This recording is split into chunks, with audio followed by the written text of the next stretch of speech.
May nag-request na naman. Proven daw, 100 pieces. Deliver ko na din. Hindi ka ba karmahin yan? Kayo nag-request ng ano? 100 pieces na Proven? 100 Proven. Reo. Gagi, 100 nga. Alam nyo ba? Kaya pala Proven yung tawag dito. Kasi ang totoong tawag dito sa part ng manok na to ay Proventriculus. Kuya Kim, pasok! Dito, nagaganap ang chemical digestion or yung pagbe-break ng enzymes at acids bago ito pumunta ng tuluyan sa balon-balunan ng manok. O ngayon, alam nyo na. At alam nyo din ba na sobrang nakakapagod to linisan, ha? Timplahan na nga natin to ng salt, pepper, calamansi. Cut muna, mahapde.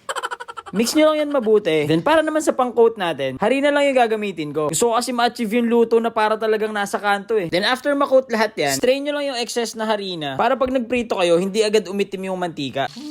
Aray! Grabe ka naman, boss. Nananakit ka. Kita mo kakasalang lang eh. Pwede na yun eh.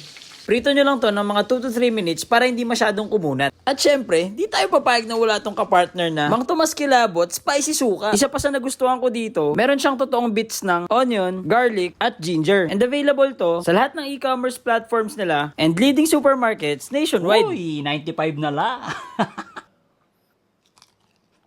Sobrang anghang pala nito. Pero naagana pa rin kasi sobrang sarap.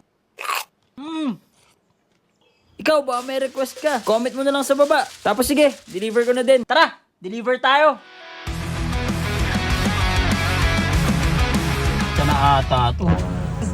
Basta, kayo nag-request ng ano? 100 pieces na Proven? 100 Proven. Dala mo yung maintenance mo. Bibili pa ako pagkatapos ko malalaman eh. Reo. Wow, thank you. Gagi, 100 nga. Hindi, pinawasak kayo parang 95 na. Sorry pre, ang sarap eh. Sakto pre, meron ako dito, Mang Tomas Kilabot, spicy suka. Yun no? Let's try 100. Partner, masarap. Idol. Napakasarap.